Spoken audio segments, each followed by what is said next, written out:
I honestly didn't expect to release another Quickies episode so shortly after my previous one. It's pure coincidence that I happen to play another batch of relatively short games, or ones that I don't feel I have enough to talk about for a full video, but oh well, we play the hand we're dealt with. On the plus side, at least my substantial backlog is now finally shrinking a bit, so without further ado, let's dive in. I usually don't go out of my way to play free games. I already mentioned that I have way too many games that I still futilely insist I'll get through. But I was perusing Steam one day when this little gem caught my eye. And no, I wasn't looking for games to buy, honest. Deepest Sword is a cute little game jam title that ended up getting a proper release on Steam. In the grand tradition of games created for a game jam, it's a fairly stripped down affair, focusing mostly on the core gameplay with not much story or flair. Though I have to say I really adore the cute pixel art aesthetic. But game jam games can be played by the literal thousands if you happen to visit sites like itch.io. Why even bother talking about this game then? Well, this is one of the very few games from a game jam I've played that made me want to play a proper full game version of it. In defiance of pretty much every pixel art side-scroller ever, the protagonist of Deepest Sword lacks the ability to jump. So in order to scale obstacles in front of them, they have to use their sword like a lever, not unlike the hammer from Getting Over It with Bennett Foddy, only infinitely less frustrating. The aim is to enter a cave and slay a dragon. The only problem is that initially the sword is too short and our protagonist gets incinerated. Upon respawning, the sword is a bit bigger and the cave is a bit deeper with additional challenges. You can see how this progresses through the subsequent stages until the sword is finally long enough to slay the dragon. What I like about Deepest Sword is that it incorporates a really simple mechanic that has just enough challenge attached to it to make it more than the sum of its parts. The sword mechanics change from run to run because the bigger the sword gets, the heavier it is, so it's not just the same gameplay 5 times in a row, you have to adapt to how the sword feels. And the longer sword also ensures that you can't simply use the same solutions for the early parts of the cave that worked for the shorter sword. And that's the reason why I want to see a proper full game made out of this, because it shows that the developers understood that for a game mechanic to be good, it needs to have more than one application. And that's what the sword mechanic in Deepest Sword succeeds at. I'm obviously recommending this title. It's free, it can be played through in less than half an hour, so go for it and tell these guys to make this into a full game while you're at it. My love for perspective gameplay is well documented at this point, so I was really happy to finally play Superliminal. As you can tell from the footage, the game is about picking up objects and changing their size depending on how they're framed against everything else in the scene from your point of view. Given that this is mostly just a puzzle game with this single mechanic, I don't want to show too much of the game here in order to not spoil too many solutions. I mostly enjoyed my time with Superliminal a lot. It manages to employ its central mechanic creatively and in varied ways.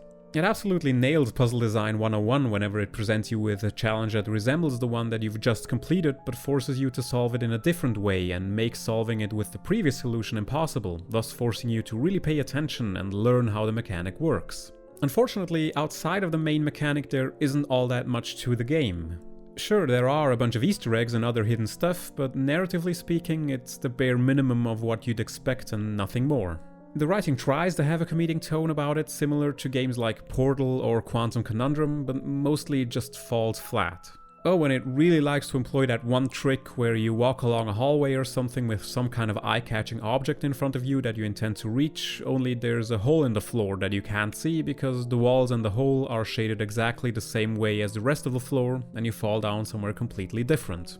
This happened a few too many times so that I was even able to anticipate these instances whenever I was walking along a lengthy hallway with not much to interact with. But other than that, it's a pretty good game. I'd say it's a bit expensive for the 2.5 hours it takes to get through, but price and game length are always a contentious point where everybody has to make up their own minds for how much game is worth how much money. Regardless, I'd say it's definitely worth playing. Just like everybody else on the internet, I'm a fan of Lovecraftian horror. Insert disclaimer here that yes, Lovecraft was also a racist piece of shit. So it's no wonder that so many game developers have tried to capture the essence of cosmic horror in their games, especially ever since the copyright on those original stories has expired. Cultist Simulator puts you in charge of running an occult society to uncover hidden mysteries in this 1920s themed card game. You can tell why I was looking forward to finally playing this game. Unfortunately, what I found was a game more about trial and error and quite a lot of grinding. Even though the game is billed as a card game, the main mechanic reminds me more of games like Doodle God, where you have to randomly combine stuff to figure out what happens and then repeat the process ad nauseum, coupled with a bit of resource and time management. The game also proudly proclaims on its Steam page that there is no tutorial, which I find was an unwise move on the part of the developers. Yes, I get it, it's a game where you have to figure out stuff, but throw me a fucking bone here. I don't want to bang my head against the wall for hours just to figure out basic mechanics. The cards themselves are also littered with pictograms that aren't self-explanatory, and even clicking on them doesn't clue you into what they're supposed to mean. And often I had no idea how to even continue. I managed to get stuck in a loop for quite a while, because the random nature of the game also means that frequently there's no clear path ahead, and exploration can lead absolutely nowhere. I think it's a shame that a game with above average writing, at least for video games, ended up going the route of procedural roguelite that likes to waste the player's time with needless busywork and a repetitive core gameplay loop. I usually like figuring stuff out for myself and not having a guy tell me all the solutions. But Cultist Simulator unfortunately overdoes it with its, admittedly narratively justified obtuseness, and the forced tedium meant that I simply didn't want to stick around to actually uncover all its mysteries. Receiver seems like the kind of game made just to spite the people who always bitch and moan about games either being too unrealistic or who praise the realism of a particular game, typically a first-person military shooter. At least that's where I personally have encountered this type of behavior most frequently among gamers. Because Receiver is a game where you have to do absolutely everything manually. You have to load each bullet individually into the magazine, put the magazine into the gun, pull back the hammer, and only then are you ready to fire. Or if you have a revolver, you have to empty out all the used shells and replace each one with a new one. As interesting as this approach to an FPS is, unfortunately it's also the only thing the game has to offer. You're plonked into a randomly generated, sparsely furnished and textured level with a random weapon and a random amount of ammo, and your goal is to find a bunch of audio tapes that tell a perfunctory story while also exploring these levels to find additional ammunition. There are two enemy types you can encounter. One is a little drone that electrocutes you, and one is a gun turret that can kill you with 1 or 2 shots. And that's about it. I guess it's interesting that you can take out gun turrets in multiple ways. You can disable their motor or blind them to get past them, or simply take them out entirely, though this will consume more precious ammo. But overall it seems like 2 enemy types are the bare minimum that a game should have. Then again, the cumbersome reloading means that action-packed firefights with agile enemies would make the game even more of a hassle than it already is. In the end, Receiver feels more like a proof of concept rather than a fully fleshed out game. Sure, there is a mechanic to be mastered. To become fluent at reloading your firearm takes quite a bit of skill. But there's very little payoff for learning said skill. As I said, the narrative is barely there, and the overall game progression is fairly random. And said randomness can also lead to instances where you start with so little ammo that you can't even get through the enemies the level puts between you and the next pile of ammo. So there seem to be a few balance issues in the procedural generation. I guess I can recommend it if you're really hell-bent on mastering a more realistic version of handling a gun in a video game, but there's so little else about this game that I'm not sure most people would get any satisfaction out of it. Roundabout reminds me a lot of what happened when Quentin Tarantino and Robert Rodriguez released Grindhouse in 2007. It renewed interest in old-school exploitation films, and for a brief moment there, a lot of movies were greenlit that followed the same style and tone. A few years ago, full motion video or FMV games also celebrated a resurgence after mostly being considered dead for over a decade. I don't know how many people nowadays are familiar with early examples of games that used live action bits in lieu of pre-rendered or in-game cutscenes, but there used to be a time in the 90s when a lot of games were built more as interactive movies. Stuff like Wing Commander, Phantasmagoria, Night Trap, Ripper, and the Tex Murphy games spring to mind. Roundabout is one of those games that came out during the initial FMV resurgence. And I feel that it falls in exactly the same trap as many FMV games from the 90s did. The live-action movie segments are entirely separate from the gameplay that happens in between and only treated as exposition. During gameplay, you're in control of a limousine and your job is to pick up passengers and deliver them to their intended destination. So far, so Crazy Taxi.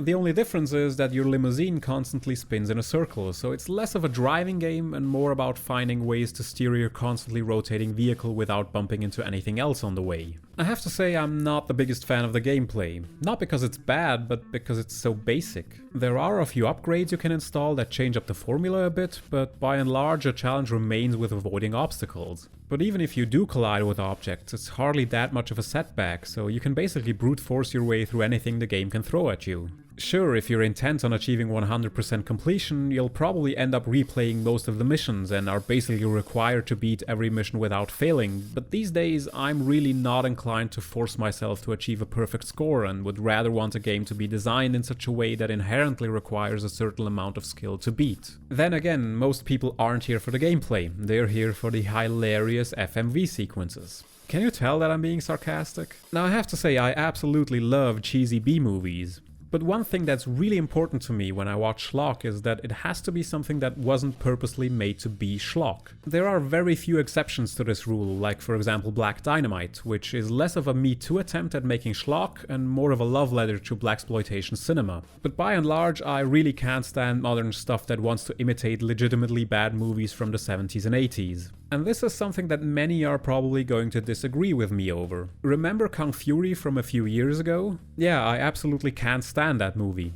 And the reason is that the filmmakers are in on the joke. They saw all those terrible movies from the 80s that mashed genres together, had ridiculous characters and nonsensical plots, and thought to themselves, I'm going to do exactly the same thing, only I'm being ironic and over the top about it. And that's simply not how camp works. You simply can't force campiness, especially not if you're doing it to be ironic. It has to come from a sincere attempt at creating something artistic and failing somewhere. Miami Connection, for example, isn't a great example of schlock because it's full of terrible dialogue, wooden acting, and gloriously cheesy music. It's great because all of that was intended to make a good film. But Kung Fury wasn't meant to be a good film, it was meant to be a pastiche. It was intended to make its audience point at it and say, look at how ridiculous this is, hoping that the audience doesn't notice that it was purposely made to evoke this kind of reaction. Now the reason why I bring this up is because the FMV sequences in Roundabout fall in exactly the same territory as Kung Fury. The acting is all terrible, all the characters are quirky one-note jokes, but that's the point. The schlock value isn't something that happened by accident, it was a deliberate attempt at aping bad 70s cinema, and it just falls flat from beginning to end. Remember, intentionally bad is still bad, only without the guilty pleasure to act as a saving grace. There's a very fine line you have to walk here, and if you don't manage to pull it off all the way through, it just comes off as being insincere.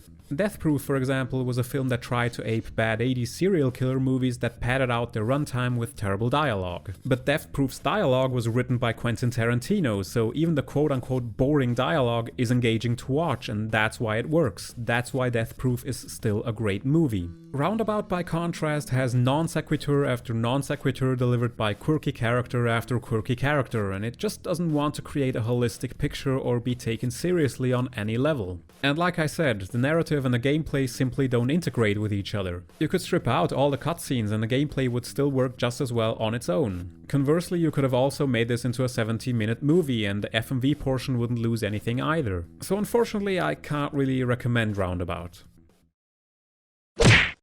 Speaking of FMV games, here are two examples where it actually works quite well. In the Simulacra games, you're put into the role of a person who gets in possession of a mobile phone, and you have to solve puzzles in order to figure out what happened to its original owner. I'm lumping these two games together here because even though their narratives aren't connected to any great degree, the overall concept and gameplay is identical for both games. In general, the Simulacra games remind me a lot of how the Orwell games work, in the sense that much of what you do is rifle through personal data. What's different is that in these games you're an active participant, not just an observer, so you get to talk to various characters directly instead of just listening into their conversations. Now, just finding a phone and looking through its contents isn't that interesting. Most people in general aren't interesting. But both games start with video messages from the original owners that indicate that something sinister is going on, and that's where the FMV sequences come into play. For what it's worth, these sequences aren't played out of some misguided, ironic attempt at nostalgia, it's more just a representation of how we use our phones in real life. Video isn't just a gimmick here, it's part of what the games need to have in order to tell their stories. Unfortunately, the acting during these FMV sequences isn't that great. The first game does come off a bit better because it's mostly centered around online dating, so there are only very few videos or instances of video calls that happen, but the second game targets influencer culture where video plays a much bigger role.